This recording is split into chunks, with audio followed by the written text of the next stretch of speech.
Tu as déjà eu l'impression qu'on ne t'écoute pas vraiment, qu'on dépasse tes limites, ou qu'on ne te prend pas au sérieux.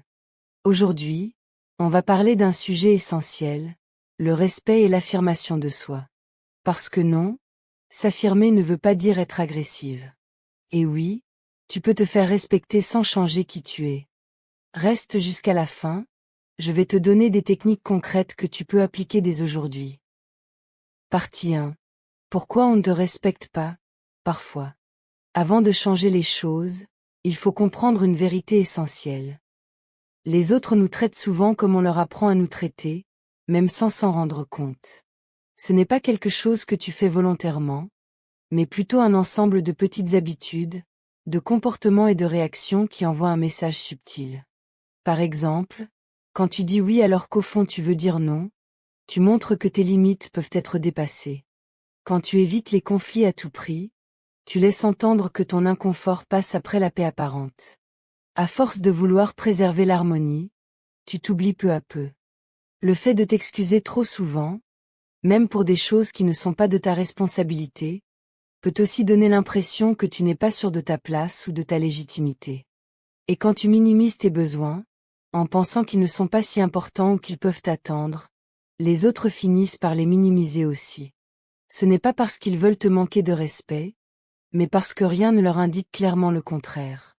De la même manière, lorsque tu laisses passer des comportements qui te dérangent, même de petites choses, tu installes progressivement une norme.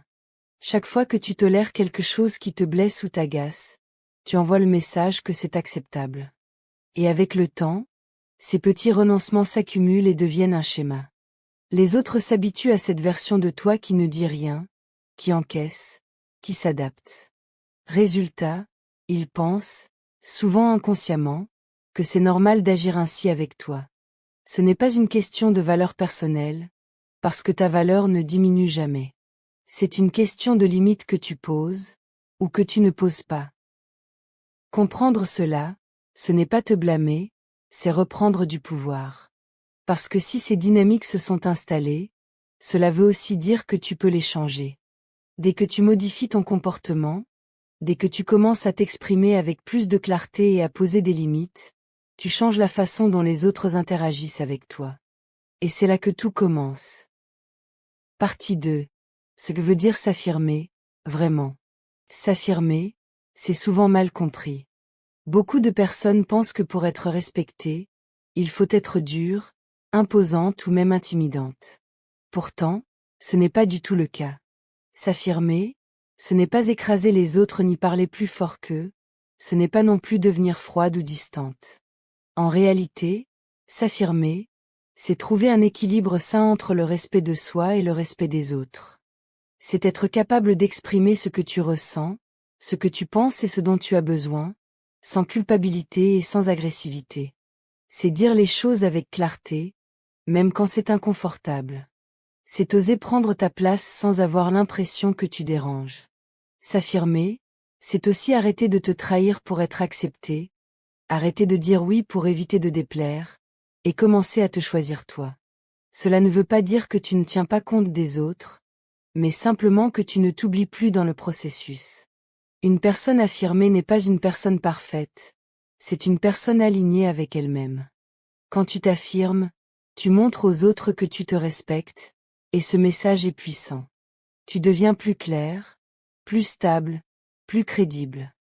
Les gens savent à quoi s'attendre avec toi, et cela crée naturellement du respect. Ce n'est pas une transformation radicale, mais plutôt un ajustement progressif de ton comportement, de ta communication et de ton énergie. Et surtout, c'est une compétence qui s'apprend, pas un trait de personnalité réservé à quelques personnes. Partie 3. 5 techniques concrètes pour se faire respecter. Se faire respecter passe par des actions concrètes, pas seulement par des intentions. La première étape, et sans doute la plus difficile, c'est d'apprendre à dire non. Dire non sans se justifier, sans s'excuser excessivement, simplement parce que quelque chose ne te convient pas. Ce mot, aussi simple soit-il, est un véritable outil de respect. Ensuite, il est essentiel d'apprendre à s'exprimer avec des phrases en jeu. Dire je ressens, je pense, Je ne suis pas d'accord permet d'affirmer ton point de vue sans attaquer l'autre, ce qui rend ta communication plus forte et plus posée. Ton langage corporel joue également un rôle énorme.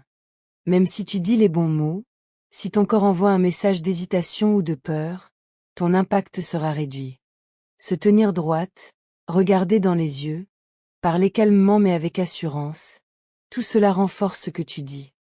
Ensuite, poser des limites claires est indispensable. Mais attention, poser une limite ne suffit pas, il faut aussi être prête à la faire respecter. Cela demande du courage, parce que cela implique parfois de déplaire ou de créer un inconfort temporaire. Enfin, il est essentiel de lâcher le besoin de plaire à tout le monde. Tant que tu cherches l'approbation constante des autres, tu te mets en position de dépendance. Et cette dépendance affaiblit ton affirmation. Les personnes respectées ne sont pas celles qui plaisent à tout le monde, mais celles qui sont cohérentes, claires et fidèles à elles-mêmes. Ces techniques ne demandent pas de devenir quelqu'un d'autre, mais simplement de te rapprocher de qui tu es vraiment. Partie 4.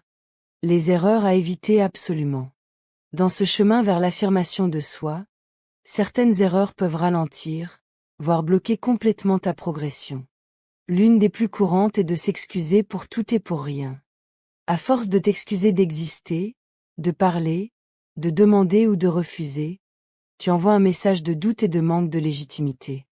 Une autre erreur fréquente, c'est de penser qu'il faut élever la voix pour être entendu. En réalité, crier ou devenir agressif peut faire peur, mais ne crée pas du respect durable. Il y a aussi le fait d'attendre que les autres devinent tes besoins.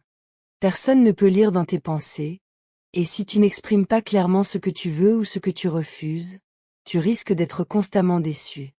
De la même manière, laisser passer des comportements dérangeants juste cette fois est une erreur qui se répète souvent. Parce qu'une fois devient deux, puis trois, et finit par devenir une habitude installée. Le vrai problème, ce n'est pas une erreur ponctuelle, c'est la répétition. Le respect ne se construit pas sur un grand geste, mais sur une cohérence dans le temps. Si un jour tu poses une limite et que le lendemain tu l'ignores, tu crées de la confusion. Et cette confusion affaiblit ton message. Éviter ces erreurs, c'est renforcer ton positionnement et montrer que tu es sérieuse dans ta démarche. Partie 5. Le changement commence par toi. Il est tentant de penser que ce sont les autres qui doivent changer pour que tu sois enfin respecté. Mais la réalité, c'est que le véritable changement commence toujours par toi. Ce n'est pas toujours facile à accepter, mais c'est extrêmement puissant. Parce que cela veut dire que tu as du contrôle sur la situation. Dès que tu modifies ton attitude, ta manière de parler, tes réactions, tu changes automatiquement la dynamique avec les autres. Au début, cela peut surprendre ton entourage. Certaines personnes vont tester tes nouvelles limites, parfois inconsciemment. Elles vont voir si tu es sérieuse, si tu tiens vraiment ce nouveau positionnement. C'est une phase normale. Et c'est justement là que tout se joue. Si tu restes cohérente, si tu tiens bon, même quand c'est inconfortable, les choses commencent à évoluer. Petit à petit, les gens ajustent leur comportement. Pas parce que tu leur as demandé de changer, mais parce que tu n'acceptes plus certaines choses. Et ce changement crée un effet domino dans toutes tes relations. Tu gagnes en confiance, en clarté, en sérénité. S'affirmer devient alors moins un effort qu'un réflexe naturel.